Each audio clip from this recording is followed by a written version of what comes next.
voilà, tout va bien. Tout va bien se passer. Bon, bonjour et bienvenue sur la chaîne de Gizat Magic. Je suis un peu sur les nerfs parce que c'est littéralement la 5e fois que je recorde. Donc la musique un peu dramatique là, le thème de Kuja correspond un peu, hein. Je vous en remets un petit coup là.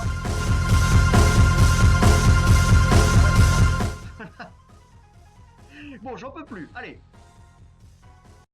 On va passer sur Final Fantasy 9 Relax Musique. Histoire de se taper des bons droits d'auteur, comme c'était le cas sur la vidéo précédente d'ailleurs, que j'ai uploadé il y a 3 heures, mais que j'ai retiré parce que c'était... Écoutez, voilà. C'est littéralement... C'est même pas la deuxième fois que je recorde, c'est la deuxième fois que je vais mettre la vidéo en ligne. Parce que, voilà, donc si c'est la deuxième fois que vous voyez cette vidéo, c'est normal. Il y a 3 heures, j'ai mis une première version en ligne, mais ça a duré 1 heure, la musique était trop forte, c'était trop long, c'était trop confus, ça n'allait pas. Donc je l'ai retiré, et je fais un second record. Et je vais essayer que ce soit posté ce soir, le 4 juin. Nous sommes le 4 juin. Après-demain, ce sera le vendredi 6 juin, et ce sont les avant-premières. Je ne vais pas pouvoir y aller, mais je vous souhaite de bonnes avant-premières. Et j'en profite également pour vous remercier, parce que je sais que vous êtes... Depuis que la chaîne a repris il y a 2 mois, eh bien, vous êtes là, hein. Voilà, les vues augmentent, il y a des nouveaux abonnés, j'ai des commentaires. Alors, je suis minuscule, donc je peux répondre à tout le monde. C'est cool. À ce propos, Mr. Jack, cette vidéo, elle est pour toi. Elle est aussi pour tout le monde en fait, mais elle est pour toi parce que c'est toi qui as réclamé que nous parlions aujourd'hui de Kuja, le génome sorcerer. Très bien. Et d'ailleurs, si vous êtes intéressé par d'autres, parce qu'on va faire une vidéo un peu vraiment travaillée là, vous allez voir. Donc si vous voulez qu'on parle en détail de tel ou tel général de Final Fantasy ou pas d'ailleurs, mais c'est vrai qu'avec Final Fantasy, il y a beaucoup de choses à dire et beaucoup de nouvelles choses à étudier, eh bien, laissez-moi un petit commentaire et nous en parlerons ensemble. Donc, cette vidéo a pris du temps à sortir parce que, effectivement, ça fait, depuis la vidéo sur les grenouilles, ça fait 1 semaine et demie. Parce que j'ai recommencé à travailler, et puis surtout, j'ai beaucoup bossé également pour préparer cette vidéo. Mais tout ceci, on va en parler juste après. Voilà. Mon premier record a duré 1 heure, c'était beaucoup trop. Ici, je vais essayer de faire 40 minutes maximum. Mais il y a quand même des choses qu'il va falloir développer. Parlons de Kuja. Il est 3-4 pour 4. Il n'a pas de mots-clés. C'est faible. C'est vraiment pas bon. Mais on va voir qu'il est quand même intéressant. Donc c'est un humain mutant sorcier. C'est important. Au début de ton étape de fin, tu crées un petit jeton 01 Black Wizard. C'est au moins la 50e fois que je dis ça de la journée. Et ce petit jeton, retenez le fait qu'il soit noir, c'est important aussi pour la suite. Alors il est engagé aussi. Hein. Il arrive engagé. C'est important aussi. Il arrive engagé, et ce qui nous intéresse, c'est son effet à ce petit jeton. À chaque fois que vous lancez un sort non créature, donc également les enchantements et les artefacts, même si on va surtout parler d'éphémères et de rituels aujourd'hui, mais quelques enchantements aussi, vous allez voir. Et donc, à chaque fois que vous lancez un 1, ce jeton met 1 dégât à chaque adversaire. Oui, parlons du jeton maintenant d'ailleurs. L'idée, c'est que ça touche tous les adversaires. Donc je pense que ce deck est bien meilleur en multijoueur plutôt qu'en 1v1. D'ailleurs, je vis dans un pays étranger maintenant, mais effectivement, ici, je suis pas loin, je suis en Irlande, je le dis dans chaque vidéo, mais ça joue multijoueur, ça joue 4 joueurs, ça ne joue pas 1v1. Quand bien même, le 1v1, c'est bien plus intéressant. Je pourrais faire une vidéo dédiée à ça d'ailleurs. Bon, bref. Donc je vais un petit peu essayer d'analyser toujours est-ce que c'est bien pour faire du 1v1 ou est-ce que c'est bien pour faire du multijoueur. Bon, lui, il est beaucoup mieux pour du multijoueur, je pense. Hein. Tout simplement parce que déjà son pouvoir a l'air intéressant pour toucher chaque adversaire, donc c'est pas mal. Et sinon, bah, en 1v1, à part pour un deck un peu fun, un peu rigolo, ou un peu un deck à thème sorcier ou je sais pas quoi, bah, c'est pas assez solide, hein. Dès que vous allez aller affronter des decks plus forts, ça tiendra pas. Ça, franchement, je pense que ça n'a aucune chance de tenir. Mais voilà, tout dépend du niveau de jeu et du niveau d'énervement de votre cercle d'amis. Alors, on n'a pas fini de lire la carte, mais je vais terminer de parler du duel avant. Donc oui, le problème de Kuja là, bah, c'est qu'en fait en Rakdos, il y a d'autres généraux qui sont bien meilleurs. Il y a Kroxa, qui est joué depuis que Theros Beyond Death est sorti, il y a 4 ans et demi.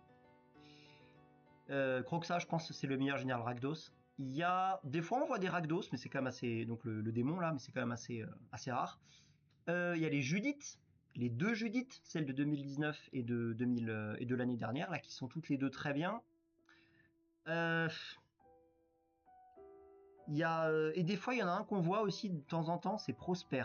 Prosper lié au grimoire, qui est plutôt faible je trouve, mais on va en parler un petit peu après, qui a sa place dans ce deck justement. Voilà. Donc en duel, il y a des généraux Rakdos bien plus forts. En multi, pourquoi pas. Ou alors en duel bas niveau. Ou fun. Bien. Donc on a vu, voilà, au début de ton étape de fin, tu crées un jeton engagé, etc. Et ensuite, si tu contrôles au moins 4 sorciers, tu transformes Kuja. Alors, c'est lui-même un sorcier, donc à noter que il compte pour 2, hein, du coup. Il compte pour lui-même et pour le jeton qu'il fait. Donc tu pourrais tout à fait, en jouant un sorcier tour 1, un sorcier tour 2 ou 3, et tour 4 en jouant ça, et déjà tourner ton Kuja dès la fin de ton tour 4.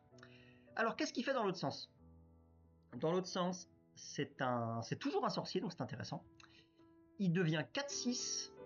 Si tu arrives à le tourner tour 4, tu as un 4-6 pour 4. C'est bien plus... Déjà, c'est acceptable, parce que c'est comme des bonnes stats défensives. Et son effet, c'est quoi? Si un sorcier que tu contrôles devait mettre des dommages à un permanent ou à un joueur, donc n'importe quel type de dommage, hein, c'est-à-dire que voilà, il en met le double. Donc tes petits jetons qui mettent un dégât à chaque fois que tu fais un sort non créature, eh bien ils en mettent 2. Et si lui-même attaque, c'est un sorcier, il a 4 d'attaque, s'il tape, eh bien il va mettre 8 dégâts. Et ça, c'est vraiment très bien. Je vous rappelle que 3 x 8, 24, t'as mis les 21 dégâts de commandant. Hein. Bon, alors certes, il ne vole pas, il n'a pas la menace, etc. Mais bon, si tu le transformes, il est intéressant. Si tu ne le transformes pas, il n'est pas intéressant.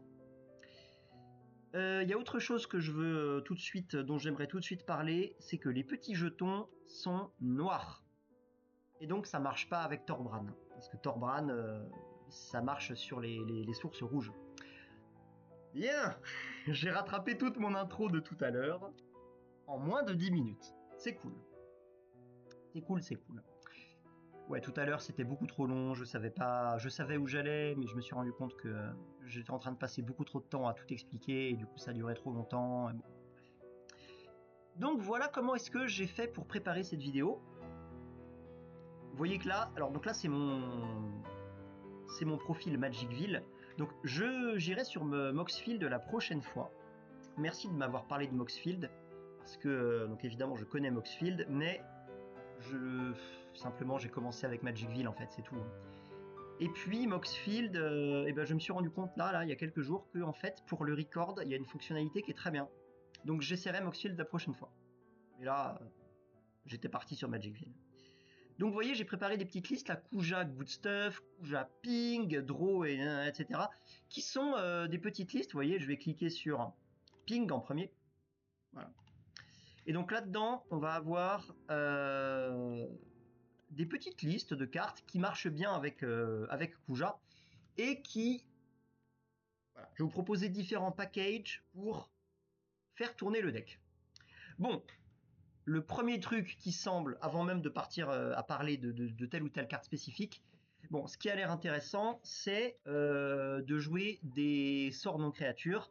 Et en rouge et en noir, on a un truc intéressant, c'est qu'il y a pas mal de bons sorts non créatures, donc des éphémères et des rituels, pour...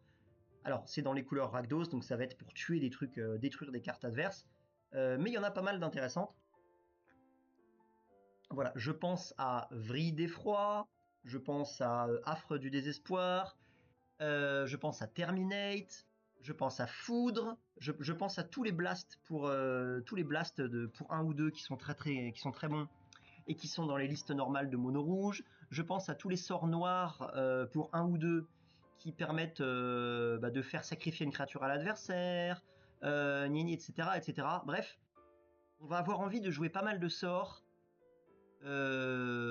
offensifs, soit pour mettre des dégâts directement dans la tête de l'adversaire et bénéficier des petits dégâts à distance de nos jetons de sorcier, soit des sorts pour tuer les créatures ou les ressources de l'adversaire, histoire de pouvoir attaquer derrière avec Kuja et de pouvoir mettre 4 x 2 dégâts, parce qu'il compte lui-même, je le rappelle, donc les 8 points de dégâts.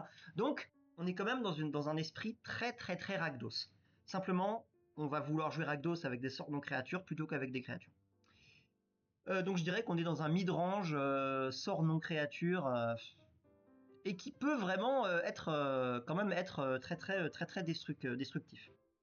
Vous pouvez évidemment jouer Croxa, jouer Judith et jouer Prosper, dont on va parler après. Donc, je ne vais pas vous parler aujourd'hui, j'ai pas préparé de package pour tous ces sorts non créatures rouge et noir dont je viens de vous parler, mais on va considérer qu'on les joue de base parce que c'est un peu le point de départ quand même, mettre du très good stuff rouge et noir. Donc ensuite, je pense que les premières cartes auxquelles il faut s'intéresser, ce sont les cartes type Thermo-Alchimiste. Hop là, bah, je vous le mets là. Je vous fais une petite mise au point sur les plus belles images de ma vie. Voilà, encore un petit coup. Voilà. Toutes les cartes type Thermo-Alchimiste. Si vous n'avez jamais joué Thermo-Alchimiste, s'il vous plaît, mettez-le dans vos decks. C'est spécifique comme carte, mais c'est vraiment excellent. C'est sorti en 2016 pour la première fois dans Eldritch Moon. Ça a été réédité là, il y a quelques mois, dans tous les trucs, enfin il y a 1 an là à peu près. Dans tous les trucs de... non, pardon, il y a 6 mois je crois. Dans tout le... Merde, le bloc Innistrad est réédité. Donc ce sont toutes les cartes qui en fait disent qu'à chaque fois que vous dégagez enfin que vous lancez un éphémère ou un rituel, vous pouvez dégager la carte. Et en même temps, vous pouvez l'engager pour mettre un point de dégâts à chaque adversaire. Donc, l'idée, c'est que si vous jouez plusieurs éphémères ou rituels dans le tour, eh bien, vous le dégagez et vous mettez autant de points de dégâts. C'est vraiment très bien. D'autant que, avec le temps, et surtout depuis Blumborrow, parce que dans Blumborrow, il y a eu pas mal de cartes, même si je ne jouais pas à ce moment-là, j'ai découvert ça en préparant la vidéo, il y a pas mal de cartes qui ont des synergies comme ça, qui ont été révélées. Toutes les loutres rouges, là. Donc, Thermo-Alchimiste, c'est le top du top. Et la deuxième meilleure pour faire ça, je suppose qu'il y a elle, il y a elle, oui, en gros, elles font un peu toute la même chose de toute façon. Il y a celle-ci, donc elle, ce qui change, c'est que c'est un artefact, elle coûte 1 de plus que le Thermo-Alchimiste, qui est la carte de référence pour cette mécanique, et elle a un point de vie en plus aussi. Et elle a exactement le même effet, donc c'est parfait, c'est le genre de carte qu'on veut. Et je vous en montre une petite dernière. Après, vous avez compris l'idée, hein. Toutes les cartes qui sont là font la même chose. Hein. À part une, c'est Gutter Snipe, que j'ai mis ici, là, Gobelin des rues, qui, elle, met, mais c'est toujours l'idée de ping l'adversaire, elle met 2 points de dégâts à chaque adversaire chaque fois que vous jouez un éphémère ou un rituel. Donc c'est très bien. Alors, notez que ce que je vous propose, là, ce ne sont pas des sorciers, ce sont des chamans. Donc, des chamans ou pas d'ailleurs, mais le Gutter Snipe et le Thermo-Alchimiste sont des chamans. Et il y a une carte qu'on va voir après qui marche avec les chamans. Je vais quand même vous parler vite fait de elle, là. Voilà. C'est une Unco du 3ème Zendikar, là, il y a 2 ans, il y a 3 ans. Donc c'est un sorcier, et chaque fois que tu lances un sort d'éphémère de rituel ou de sorcier, il met une blessure à n'importe quelle cible, et du coup, il est quand même très intéressant, quoi. Imaginons tu joues un sorcier, puis tu vois, c'est parce que lui, il arrive un tour après. Tu joues un sorcier, puis tu joues un spell non créature. Lui, il a déjà mis 4. À 2 plus... Enfin, 1 x 2 plus 1 x 2, si tu as Kuja transformé. Donc, petit Unco bien pourri, mais qui a sa place dans un deck. Donc, c'est chouette de l'avoir trouvé sa place quelque part. Voilà. Autre chose à vous parler? Non, pas du tout. Pas du tout. Bref, vous aurez tout ça en lien dans la description de toute façon. Parce que tout à l'heure, voilà, allons maintenant dans Good Stuff. Parce que ce qui s'est passé tout à l'heure, c'est que j'ai passé beaucoup trop de temps à parler de chaque carte. Et en fait, c'était déjà à 40 minutes et j'étais baisé pour la fin. Bon. Donc, ah non, tiens, avant le Good Stuff, on va pouvoir faire un autre truc. C'est parler bien, de toutes les cartes, voilà, qui vont proposer cette mécanique, parce que c'est un peu le but du deck quand même, cette mécanique de faire un petit token. Donc il y a des nouvelles cartes là qui arrivent, il y en a 7 ou 8. Voilà, donc il y a par exemple cercle de pouvoir, là, un rituel qui te fait draw et qui te crée un petit jeton, c'est intéressant. Lui, pareil, c'est un wizard, 2-2 pour 4, il vole, donc il peut toucher ton adversaire facilement. S'il met 2 de combat, alors il mettra 4, parce que c'est un wizard. Et lui, à chaque fois que tu joues un sort non créature, il met 2 à chaque adversaire, mais il met 4. Bon, bref, c'est cool. Le petit bâton de mage, ça va être une des meilleures cartes du deck si on veut aller dans cette direction. Transpose, voilà, tu pioches une carte, etc. Donc lui, il est intéressant parce que c'est un sort qui a le rebond. Ça veut dire qu'il va se lancer automatiquement au début de ton prochain tour sans que tu payes le coup de mana. Et du coup, ça va proc avec tes wizards et en plus, ça crée un wizard. Donc là, c'est du 2 en 1. Il est très bien celui-là. C'est peut-être le meilleur. Qu'est-ce qu'il y a? Il y a le terrain là. Lindblom, voilà. Terrain aventure qui crée un petit jeton. Bon. Et il y a les deux là. Voilà, il y en a encore 3. Ça coûte. Elles sont chères, mais en fait, faut voir que si tu as Kuja et que si tu mets 2 points de dégâts avec tous tes petits mages, c'est quand même sympa. Voilà, donc un adversaire de ton choix sacrifie une créature, et puis tu crées un jeton, pareil, elle a prouesse, et à chaque fois qu'elle attaque, tu crées un jeton. Et il y a une dernière carte qui, je pense, est la meilleure, vraiment la meilleure. Elle, 1-3 Wizard pour 3, quand elle arrive en jeu, tu crées un jeton. À partir de là, et avant d'aller plus loin, il faut que je vous parle de un truc. Le jeton que Kuja va créer arrive engagé. Mais tous les autres jetons, j'ai vérifié pratiquement toutes les cartes là, je crois, tous ces autres jetons arrivent dégagés. C'est important pour un type de carte. Et si vous voulez, bon, on va en parler tout de suite d'ailleurs, comme ça me permet de faire le lien. C'est important pour les cartes qui ont la convocation. En effet, hop là, je vais dans le petit package convocation que j'ai préparé, voilà. Donc la convocation, si vous ne savez pas ce que c'est un mot-clé qui te dit que tu peux engager des créatures à toi, même le tour où elles viennent d'arriver en jeu, puisque tu les engages non pas par leur effet, mais par l'effet d'une autre carte, pour payer du mana pour jouer le sort avec la convocation. Et donc si ta créature est rouge, tu peux payer un mana rouge, si ta créature est noire, tu peux payer un mana noir. Les créatures que tu engages peuvent générer un mana incolore ou de la couleur de leur identité de couleur. Donc, c'est très intéressant parce que même si tes petits mages sont 0-1, donc ils sont pas là pour attaquer. À moins que tu joues des cartes qui leur filent de l'attaque, mais bon. Donc le fait de jouer des cartes avec la convocation, ça leur donne plus de versatilité et ça leur donne potentiellement une utilité supplémentaire. Donc c'est intéressant. Le seul défaut, c'est que celui qui est créé par Kuja arrive engagé, donc tu pourras pas t'en servir directement pendant le tour de ton adversaire au tour 4, parce que je rappelle que ça va arriver à la fin de ton tour. Mais sinon, alors qu'est-ce qu'il y a comme carte intéressante avec la convocation? Bon, la plus connue, c'est évidemment elle, Activer les flammes, qui était jouée Magic 2015, là, lorsque ça avait été édité pour la première fois. Et puis bon, bah voilà, en fait, l'idée c'est que tu engages 2 créatures, tu payes 2 rouges, ou pas d'ailleurs, parce que si tu as des créatures rouges à engager, tu vas pouvoir les engager pour faire du rouge. Et dans ce deck, il y a beaucoup de cartes défensives, on en a vu certaines juste avant d'ailleurs, et en plus qui se dégagent d'elles-mêmes, donc c'est génial. Et ça, tu mets 4 dégâts n'importe où, et potentiellement en ayant payé 0 mana pour le faire. Donc c'est génial, c'est génial. Allez, donc l'idée c'est que tu pourrais très bien aussi jouer ça pour tuer, ou jouer une carte avec la convocation pour tuer un truc de ton adversaire, tu vois. Type ça par exemple, ou ça là. Tiens, je vais vous citer des... Là, je vais vous parler de cartes qui n'ont jamais leur place, mais qui pour une fois peuvent l'avoir. Voilà, tu détruis la créature ciblée que ton adversaire contrôle, et puis ensuite tu as le champ libre pour attaquer avec Kuja, et mettre 8 dégâts. C'est cool. Tu vois, sinon ça c'est pas jouable, hein. C'est jouable dans aucun deck ça. Peut-être dans Saprobionte, vu que tu as des petits tokens Saprobionte. Pacte de sang. Hop, ça coûte 7, c'est injouable. Mais mettons, t'arrives à payer 4 ou 5 mana avec tes petits mages ou avec tes petits sorciers défensifs.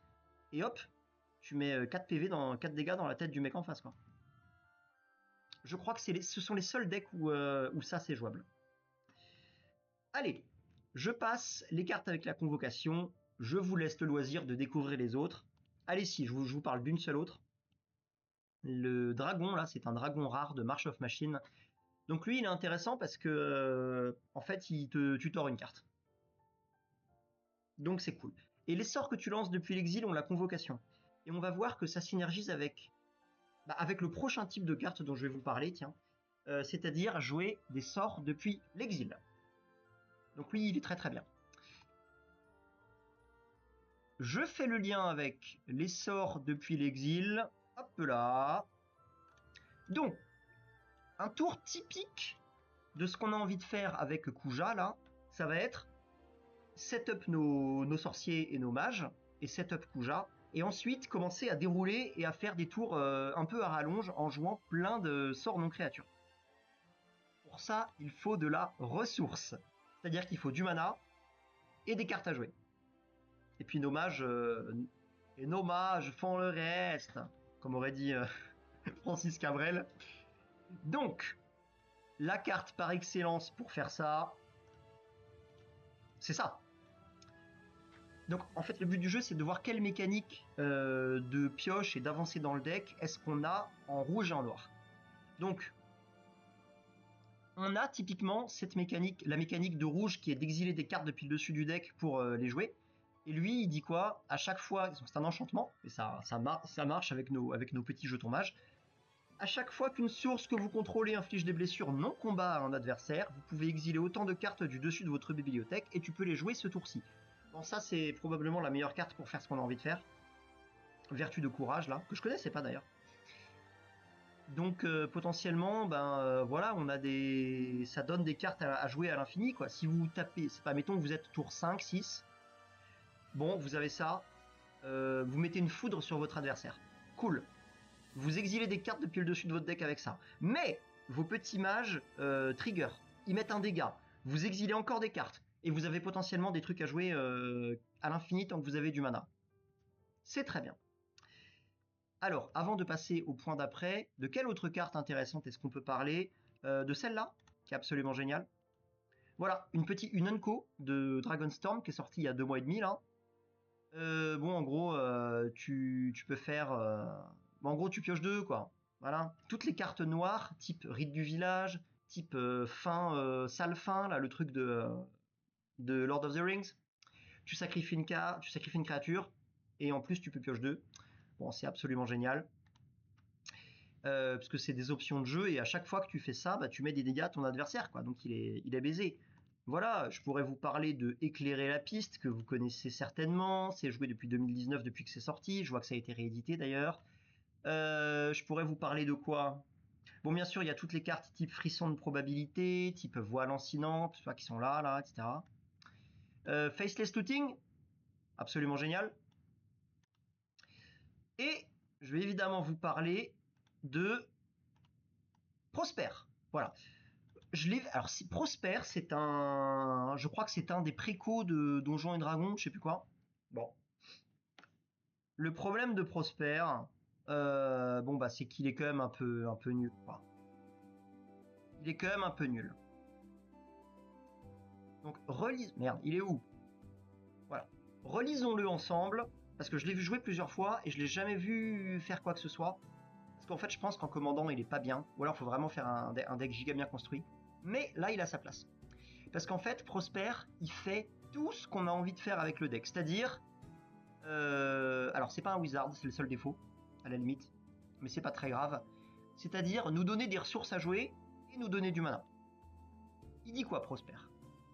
Au début de ton étape de fin, tu exiles la carte du dessus de ton deck, et jusqu'à ton prochain tour, tu peux jouer cette carte. Et deuxièmement, qu'est-ce qu'il dit? À chaque fois que tu joues une carte depuis l'exil, tu fais un token trésor. Donc c'est génial. il donne, tu vois, si tu joues beaucoup de sorts à 1, donc des foudres, même des chocs, pourquoi pas, bref, des dards de lave, je sais pas moi, la nouvelle foudre qui touche les 2 joueurs là, qui est sortie dans Blumborrow par exemple. Bon, et ben en fait à chaque fois tu fais ton trésor token et ça te rembourse ton sort gratuitement, c'est cool. C'est exactement ce qu'on a envie de faire.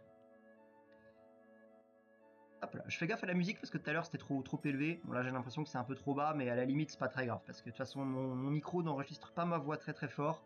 Donc si la musique est plus basse, c'est pas très grave.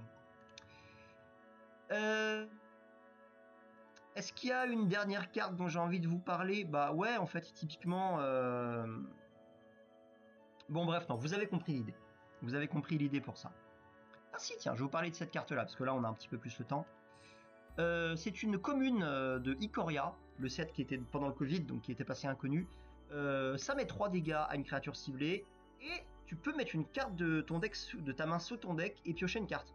Donc si jamais t'as trop de landes ou des cartes inutiles, hop, elle se remplace toute seule. J'aime beaucoup mettre Prophétie de Feu dans mes decks. Voilà. Allez. Donc, là, on trouve de quoi jouer des cartes. Mais, pour jouer nos cartes, il va nous falloir du mana. Je vous présente à présent, ce petit package génération de mana. Ça, c'est une grande force du noir et du rouge. C'est que il y a beaucoup de cartes pour générer du mana. Donc, tous les plongeons infernales, les Dark Rituals, les Culling the Weak, les Au fait de Culmefer, les champs bouillonnants, etc. C'est fantastique. Imaginez, vous commencez à exiler des cartes du dessus de votre deck, vous pouvez les jouer, il y en a qui vous génèrent du mana, comme ça, bam, vous continuez, vous trouvez une carte de pioche, vous continuez encore et encore, vous creusez, et à chaque fois que vous creusez, vous envoyez des dégâts avec vos mages. Et là, vous avez moyen de faire des tours à rallonge et peut-être de rentrer 8-10 dégâts dans la tête de votre adversaire, quoi. Et into, si vous avez joué des trucs qui tuent les créatures de votre adversaire, balancez vos 8 points de dégâts en phase d'attaque avec Kuja. Il y a moyen de faire des très belles choses quand même. Hein. Voilà. Donc je vais vous parler de 2 cartes ici. Donc dans l'optique de multijoueur, vous pouvez jouer Geyser de mana, c'est injouable en 1v1, mais c'est très fort en multijoueur. Tu ajoutes un mana rouge pour chaque terrain engagé que tes adversaires contrôlent. Ah ça en multijoueur, tu payes 5, tu récupères 15 mana, c'est fantastique. Et deuxième carte dont je vais vous parler, l'Obscure Prétention, tiens. Ça me permet de vous parler de maîtrise de sort. Donc ça coûte 5, c'est un peu cher. Après tout, ça arrive un tour après Kuja, hein, donc c'est curvé, tu vois. Cherchez dans votre carte une de 1, pourquoi pas aller chercher un blast gratuit, par exemple, tu vois. Ou un torboyau, tu vois, qui peut se jouer gratuitement. Bam, et direct enchaîner avec ça sur le tour 5, tu vois. Et s'il y a au moins la maîtrise de sort, c'est une mécanique de Magic 2016. S'il y a au moins 2 cartes d'éphémère ou de rituel dans ton cimetière, tu as un effet bonus. Et celle-ci a pour effet de t'ajouter de la truc. Donc il y a quelques cartes. J'ai passé en revue les cartes avec la maîtrise de sort, et franchement, elles sont vraiment pas très bien. À part Art Pyromantique de Chandra, que je vous ai même pas mis là parce que c'est pas assez bien, je pense. Je pense que celle-là, c'est la seule qui est pas mal. Bon, bref. Faites votre petit tri, tapez maîtrise de sort dans les recherches et vous trouverez les cartes qui le font. Donc, on a de quoi générer du mana, on a de quoi piocher des cartes ou bien les exiler depuis le dessus de notre deck pour trouver des trucs à jouer. Je vais directement vous parler, évidemment, dans cette optique de jouer beaucoup de cartes dans le même tour. Il y a les cartes avec le déluge. Les cartes avec le déluge. Donc là, j'ai tapé dans ce petit package, là, j'ai mis que des cartes avec le Storm. Avec le Storm ou avec la mécanique de victime, parce que vous pourrez tout à fait avoir des trucs à sacrifier. Donc, alors pas les tokens 0-1, parce qu'en l'occurrence, victime, la mécanique de Capenna, il faut que vos créatures aient de la force. Mais je vais vous présenter, voilà. Je vais vous présenter tous les sorciers intéressants et les cartes intéressantes juste après. Donc pourquoi ne pas jouer des trucs avec le victime et bien sûr, pourquoi ne pas jouer des cartes type ça, évidemment, type mitraille ou grape shot. Imaginez là, vous avez balancé donc tiens, pour les nouveaux joueurs, Storm ou Déluge en français. Donc c'est un deck qui existe depuis 2006 et qui existe en moderne, notamment avec ça. Ou alors il y a une autre carte en noir que je vais vous montrer juste après. L'idée c'est de faire énormément de mana, voire du mana infini. On pourrait tout à fait jouer des combos mana infini dans le deck. D'ailleurs je pense que c'est intéressant de le faire. Si vous jouez en multijoueur, je pense qu'il faut le faire. Quand vous lancez ce sort, vous le copiez pour chaque sort lancé avant. On en avait reparlé pour le dragon mythique de Dragonstorm, rappelez-vous. Donc l'idée c'est que, bon bah là tu mets 1, mais en fait si t'as joué, je sais pas, 3 sorts avant, 2-3 sorts avant, hop, tu fais 3 copies. Ça met 1, sauf qu'en fait t'as mis 4 parce que t'as 4 fois le sort, en l'occurrence. Et puis surtout, imaginons que t'as 2 mages, ça fait 4, enfin 4 plus, plus 8 en l'occurrence, donc ça fait 12, c'est ça. Et mettons, si tu as Kuja, ça fait 4 plus 8 plus 8. Ça fait... ça fait 20 dégâts. C'est fantastique, non? Bref. Il y a quelques cartes avec la mitraille, enfin pardon, avec le déluge qui m'ont l'air vraiment nécessaires. Et je vais vous montrer l'autre quand même, elle est où? Voilà, l'autre carte qui est jouée en moderne, mais vous pouvez regarder les autres, il y en a qui sont intéressantes. C'est Tendrils of Agony. Bon, la seule différence c'est que ça coûte 2 de plus, mais au final le résultat c'est le même parce que le but c'est de burst votre adversaire, de burn votre adversaire. Sauf que là vous mettez pas des blessures, vous faites du drain de vie. Mais c'est le même résultat à la fin. Est-ce qu'il y a une carte spéciale dont j'aimerais vous parler ici? Non, pas vraiment. Pas vraiment. Pas vraiment, pas vraiment. Si, je peux vous parler de ça, à la limite, parce que c'est un peu rigolo. Fureur immortelle d'Azoret, un rituel à 6. Bon, l'idée c'est que tu exiles les cartes du dessus de ton deck, et tu peux les lancer n'importe quel nombre de... J'ai le texte sous les yeux, vous aussi. Bon, en gros, tu fais des sorts gratuits, tu fais potentiellement 4 sorts gratuits, et du coup, ça fait autant de proc et de trigger sur tes petits mages 0-1. Bref, c'est très rigolo. Je vais vous montrer 2 autres cartes qui font ça. Je pense que Fureur immortelle d'Azoret, c'est quand même la moins bien de toutes. Ouais. Le fait que tes terrains se dégagent pas autour d'après, c'est quand même pas terrible. Ok. Bon, maintenant qu'on a vu un petit peu toutes les synergies, voilà, comment générer du mana, comment piocher des cartes, la convocation c'était intéressant, le déluge, le ping, qui sont vraiment, et les thermo-alchimistes, qui sont vraiment les meilleurs trucs. Voilà, je peux vous parler vite fait de quelques blasts intéressants. A noter que vu qu'on a des petits tokens, et vu qu'on va jouer des petits sorciers intéressants en 1 ou 2, tu vois, on peut tout à fait jouer des cartes comme ça, type Reckless Abandon, tu vois, hop, pour un seul rouge, il faut sacrifier une créature, mais en fait tu as les ressources nécessaires, tu mets 4 dégâts n'importe où, type, pareil, ça tu le fais, ça met 3 en éphémère partout, salve d'éclat d'obus, éthérisation, tout ça, ça met 5 dégâts, faut sacrifier un truc, mais ça met 5 dégâts n'importe où, c'est génial, salve d'éclat d'obus, vraiment, ça coûte 2, t'as mis 5 quoi. En duel, génial. En multijoueur, peut-être pas, mais en duel, ces trucs-là sont vraiment dévastateurs. Et également, ce qui est intéressant, c'est les sorts gratuits type pyrokinésie, type torboyau, type ça là, je sais plus comment ça s'appelle ça. Enfin bref, tu peux exiler des cartes rouges de ta main là, voilà, salve de feu, ça fait quoi? Tu peux sacrifier une montagne au lieu de payer le truc et tu mets 4 dégâts dans la tête, et en fait tu mets plus de 4, mettons t'as un sorcier, tu mets plus Kuja, tu mets 6 gratuitement, c'est absolument génial. Bien. Vous aurez tout ça en description encore une fois. Je vois qu'on est très bien, parce que ça fait 33 minutes. On va essayer de faire 45 minutes de vidéo.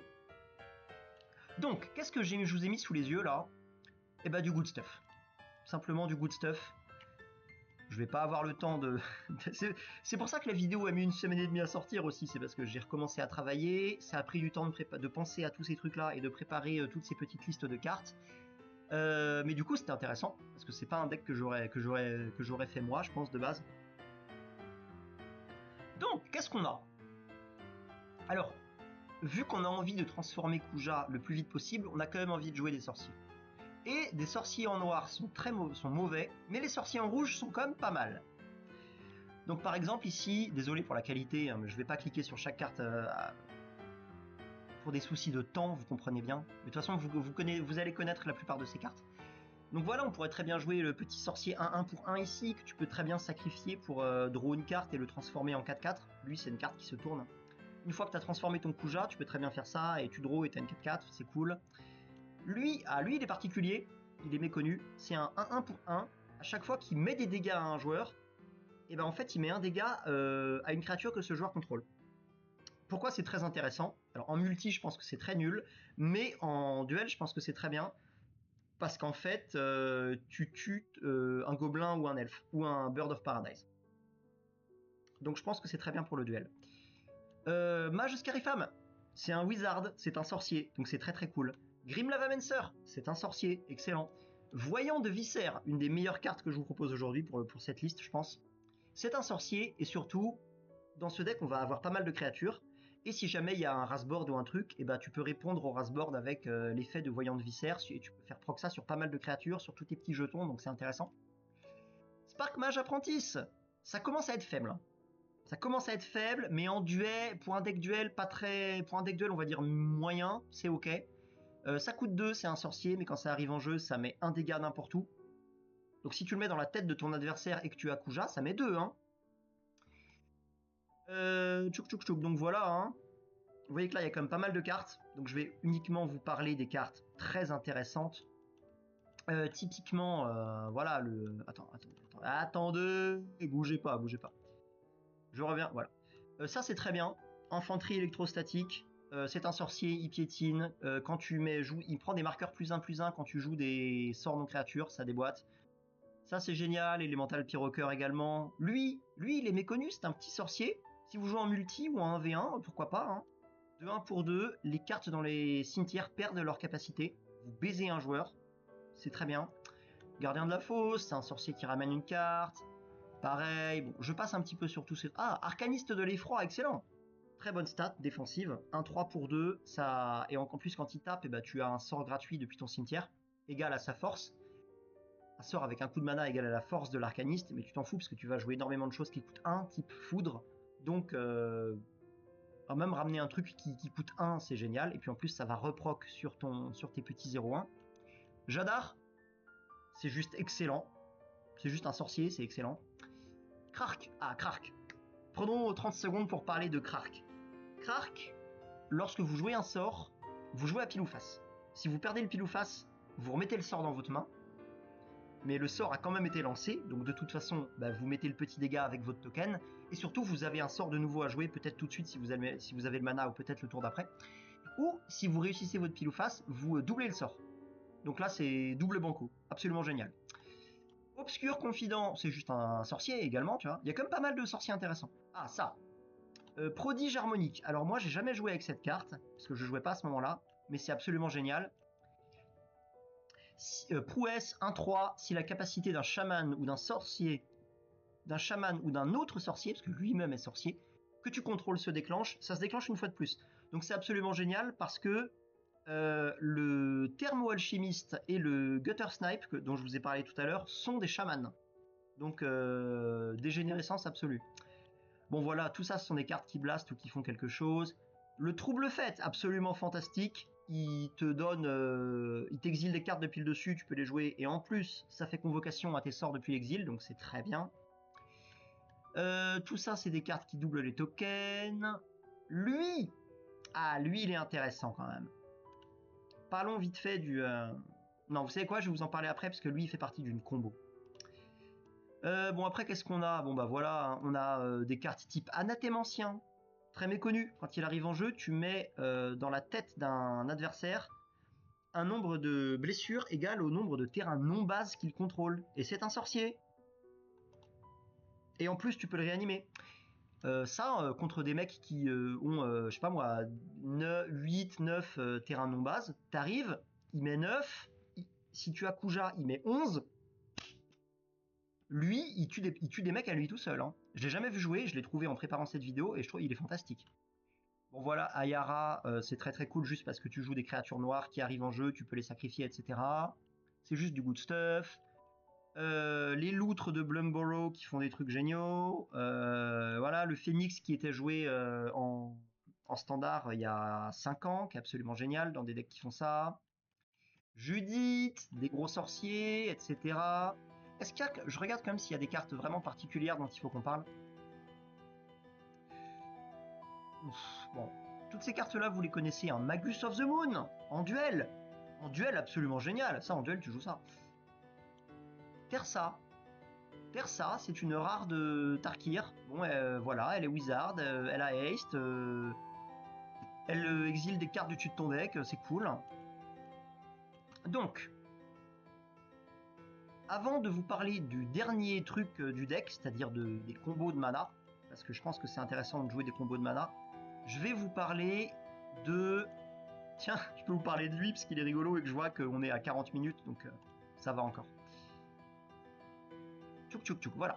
L'expert point de feu, c'est une unco de Dominaria. Et sur Dominaria, il y avait donc c'était en 2019, il y avait des sorciers rouges. Quand il arrive en jeu, il met X blessure à une créature ciblée, X étant le nombre de sorciers que tu contrôles. Donc il met pas de points de dégâts dans la tête, mais si vous voulez vraiment jouer tribal sorcier, c'est pas mal. Son seul défaut, c'est qu'il va pas dans la tête. Mais lui-même peut aller dans la tête après, donc... vu qu'il a 3, si jamais tu as Kuja, il double ses dégâts, il met 6, c'est cool. Alors, j'aimerais vous parler de ça, j'aimerais vous parler de ça et de ça. Avant de passer au combo infini de mana infini, et puis à la conclusion. Le bombardement ésotérique, un enchantement. Alors lui, il est dans les classeurs de tout le monde, personne ne le joue. Effectivement, c'est les mythiques rouges un peu injouables, mais si vous les mettez dans le bon deck, c'est fantastique. Ça coûte 6, c'est un enchantement. À chaque fois que vous lancez votre premier sort d'éphémère ou de rituel à chaque tour, donc pendant les tours de vos adversaires aussi, si ça marche avec les éphémères, exilez une carte d'éphémère ou de rituel au hasard depuis ton cimetière, puis tu copies chaque carte exilée par le bombardement, et tu peux lancer n'importe quel nombre de copies sans payer les coûts de mana. Bon, si vous arrivez à jouer ça, vous allez gagner. Imaginons que tu le joues, ok. Ensuite, tu joues un sort gratuit, parce que ces tours-ci, si tu as quand même envie de jouer des sorts un peu gratuits pour avoir beaucoup de tempo dans les tours 4, 5, 6. Ensuite, pendant le tour de ton adversaire, tu le fais avec un éphémère. Ensuite, ça revient à toi, tu le refais. Ça fait déjà 3 cartes. Tu peux voir que pour chacune de ces cartes, c'est potentiellement une créature détruite en face, ou de la pioche pour toi, ou des dégâts sur une créature ou sur ton adversaire. Et en plus, tu le copies. Et en plus, tu mets tes points de dégâts avec tes petits mages. Donc c'est quand même sympa. Hein. Au niveau des tours 4, 5, 6, le deck a vraiment moyen d'exploser. Dans le même esprit, j'aimerais vous parler... Alors, je peux vous parler de Zénith du pouvoir. C'est un peu le même délire que le truc d'Azoret, là, dont je vous ai parlé il y a 5 minutes. Voilà, tu exiles les 7 cartes du dessus de ton deck, tu peux les lancer jusqu'à la fin du tour. Enfin, tu peux lancer les sorts jusqu'à la fin du tour, pas les manas, enfin, pas les terrains. Et si ça a été lancé depuis ta main, tu peux ajouter 10 manas d'une seule couleur. Mais c'est pas très grave parce que j'ai l'impression que la plupart des cartes de notre deck sont rouges. Donc, tu mets 10 manas rouges et puis tu bourres les sorts de rouge, quoi.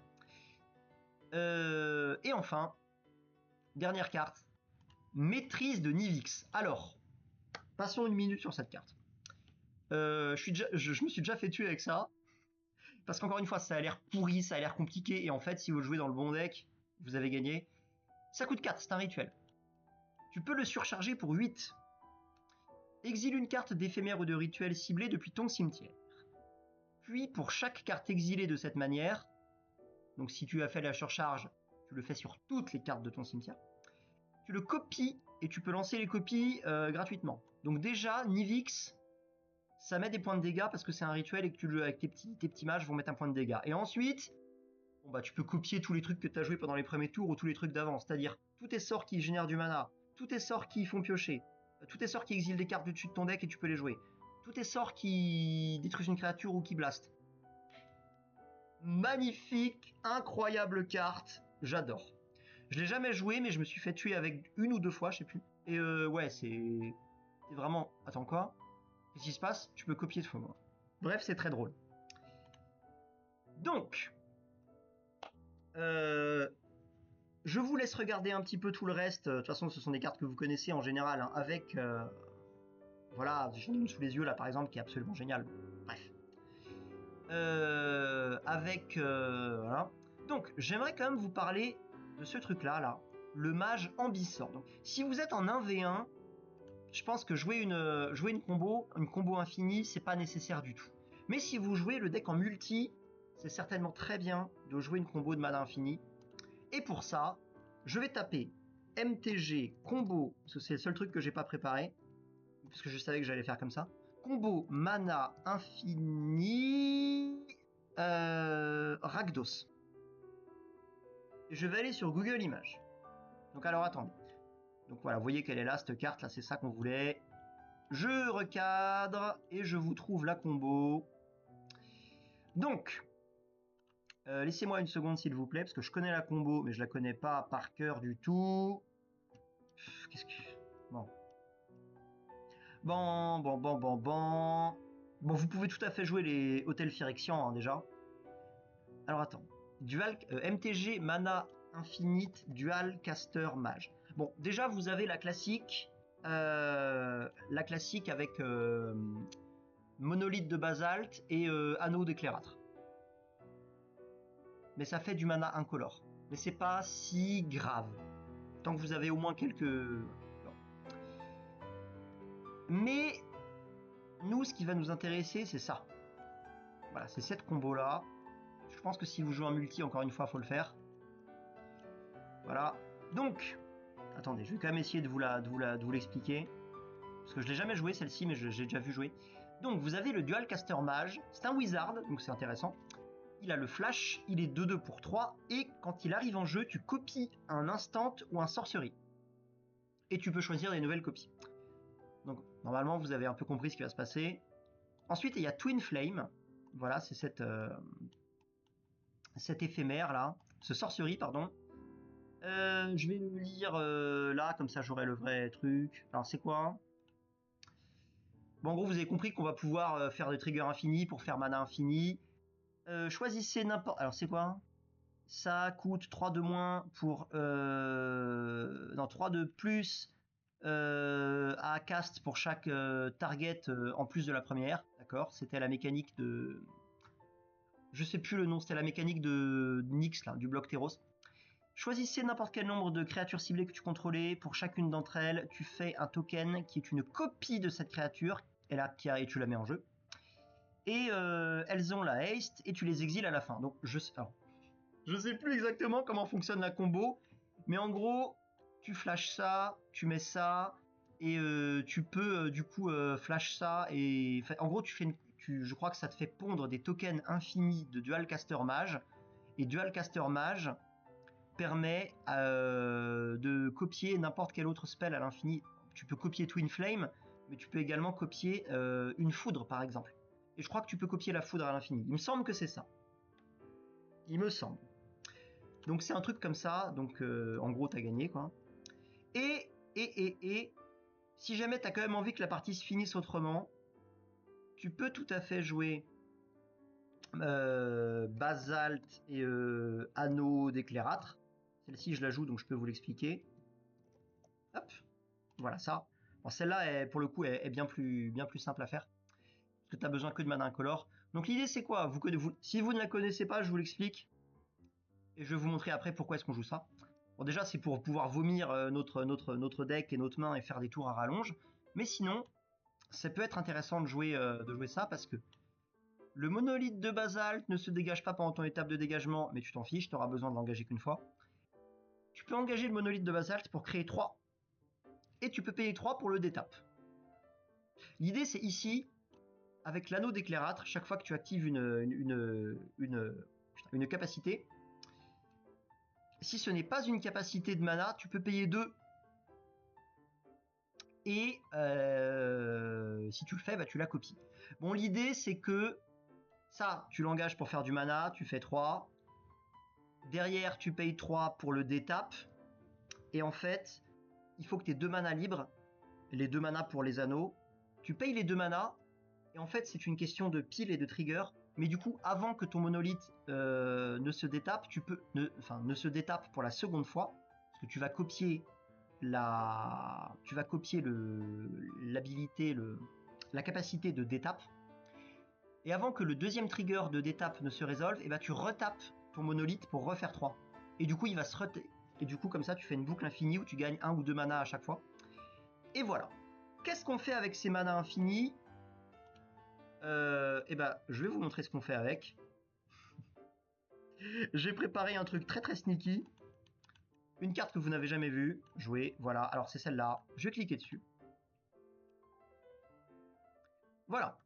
C'est une rare du premier Kamigawa. Le traiteur Traitor to Mortals. Ça coûte 3 noirs plus X. Et vous avez compris, bon, c'est un wizard, donc c'est intéressant. Et quand il arrive en jeu avec X marqueur +1/+1, Vous avez compris que si vous avez X égale infini, parce que c'est du mana incolore, vous pouvez faire un 10 000, 10 000. Et quand il arrive en jeu, le joueur ciblé, donc ça marche que sur un seul joueur, perd un nombre de points de vie égal, donc en gros vous tuez un mec. Voilà. Donc, parce qu'au bout d'un moment, il faut quand même mettre fin aux parties, donc vous tuez le gars. Et voilà où on en est. Donc, qu'est-ce qu'on peut dire en conclusion de cette vidéo? Voilà, laissez-moi réafficher Kuja là. Bon, la conclusion c'est quoi? C'est que il y a pas mal de bons outils. Les sorciers, il y en a pas mal qui sont intéressants et qui ont des bonnes stats défensives, qui marchent bien avec l'esprit du deck. En multijoueur, je pense que ça paye pas de mine et que ça peut exploser et faire des trucs et potentiellement faire des combos de mana infini, puis vomir le deck et puis blast toute la table d'un coup, c'est rigolo. En duel optimisé, ça sera vraiment très insuffisant. Il faut vraiment réunir beaucoup trop de choses. Bon, vous serez fait éclater bien avant. Mais en duel fun, oui, tout à fait. Parce que le deck donne vraiment tous les outils pour faire ce qu'on a envie de faire avec. Et puis après, malheureusement, c'est juste limité par le fait que tout cet ensemble est un puzzle qui a beaucoup trop de pièces pour que ça marche très bien. Voilà. Tu vois, si on compare ça avec Croxa par exemple, ou avec, je sais pas moi, Judith, qui sont dans les mêmes couleurs, Judith peut être très très aggro, peut juste se contenter de jouer toutes les excellentes cartes aggro sans mécanique commune entre elles, et en fait ça suffit. Un peu pareil pour Croxa, tu joues toutes les bonnes cartes de noir et rouge, et pareil, ça fait le taf. Ici, il y a quand même... bon. Alors, qu'est-ce qu'on peut noter sinon? Bon, il sera relativement facile à retourner pour avoir le 4-6 qui double les effets des sorciers à la fin de ton tour 4, donc je pense que ça c'est un gros point fort. Si ça avait été 5, 6 sorciers, ouais, ça aurait été plus relou. Mais là, 4, c'est vraiment, vraiment facile à faire, je trouve. Il y a pas mal de bons sorciers. Et puis voilà. L'idée, c'est de surprendre l'adversaire et de lui faire un giga tour pendant les tours 4, 5, 6 pour l'exploser et lui prendre tous ses points de vie d'un coup. Et voilà. Cette vidéo est beaucoup mieux que celle de tout à l'heure. Je vais la poster et je vais la remettre en ligne. Si vous avez tenu jusqu'au bout, parce que ça fait quand même 52 minutes, merci à vous. C'est très intéressant à faire. Si ça vous dit que nous fassions, eh bien, parce que je vais donner un nom à cette série, ça va être le General Spotlight, en hommage à League of Legends. Je jouais il y a 10 ans pour le champion Spotlight. C'est des vidéos qui demandent du temps à préparer, parce que vous avez vu, j'ai réuni beaucoup de cartes quand même.